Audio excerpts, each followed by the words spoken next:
geedka cagaarka ah oo noloshii jil badan oo daayara madow ka dhigay toddobaadka iyo dhextaalka wararka aniguna waa libax barqiye wax yar kadib aynu isku soo noqono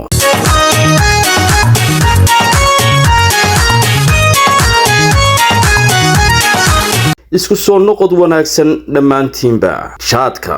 waa geed cagaaran midho cascas leh balse wata raad madow oo aan la dafiri karin waxa uu noqday qayb ka mid ah nolol maalmeedka dad badan balse waxa uu wataa halis ba'an oo dhaawacday caafimaadka dhaqaalaha nolosha bulshada iyo xitaa deegaanka burbur soo gaadha jirka iyo maskaxda ayay dhakhaatiirta caafimaadku ku sheegeen waxa ay si xoogan uga digayaan cunista joogtada ah ee jaadka dhakhtar ku taqasusay neerfaha ayaa carabka ku dhuftay in uu si toos ah u beegsado jaadku neerfaha maskaxda dadka cunaa waxa ay la kulmaan hurdo la'aan niyad jab dhibaato xagga xasuusta ah iyo xaalado nafsiyan ah oo ba'an xitaa dadka da'da yar ayaa la kulma dhaawacyo caafimaad oo aan dib loo sixi karin kharashka kuluma geedka cagaaran waxaa lagu qiyaasaa in qoysas badan oo Soomaaliyeed ay maalintii ku bixiyaan celcelis ahaan $3 ilaa $10 jaadka taas oo bishii noqon karta in ka badan $200 lacag ku filnaan lahayd qoyska sida oo kale caruurta waxbarasho ugu filnaan lahayd ama lagu maalgelin lahaa ganacsiyo yaryar shakhsi cuna jaadka oo ahaa darawal gaadiid waxa uu sheegay intii uu u fadhiyay jaadka ayaan iska ilaaway shaqadii intaan dul fadhiyay cunistiisa waxaan geli lahaa 2 wareeg oo shaqo ah waqti iyo lacag baa iga lumay ayuu yiri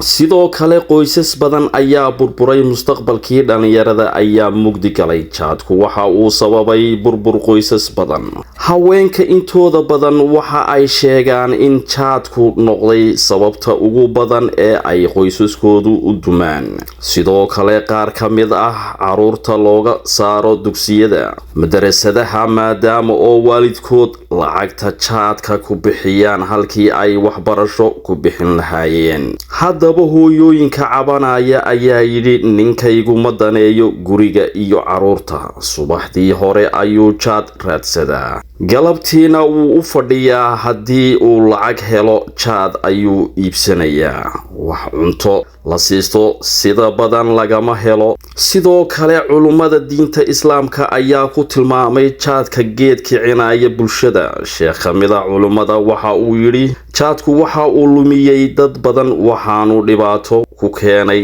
jirka maskaxda waana waqti lumis hantidiisana lagu baabi'inayo shareecada islaamkuna waxyeelo intaa leeg ma ogola ayuu yidhi sheekhaasi qaybta deegaanka ayuu fara kulul ku hayaa beerihii dalaga laga soo saarayay ayaa isaga dartiis u baaba'ay beeraley badan ayaa maanta ka doorbiday beerista cuntooyinka sida galleyda digirta hadhuudhka iyo sisinta inay isaga dul fadhiyaan oo ay ku lumiyaan waqtigooda taasina waxa ay yaraysay wax soo saarkii cunto ee gudaha dalka ka soo baxayay taasoo sababtay in dalku uu ku tiirsanaado cunto dibadda laga keeno jaadku waxa uu si qoto dheer u saameeyay bulshada dadka Soomaaliyeed waa geed cunistiisa farxad daqiiqada kooban ah laga dhaxlo balse wata mugdi iyo burbur muddo dheer laga soo kaban laayahay waxaa lagama maarmaan ah in laga fikiro si looga gaadho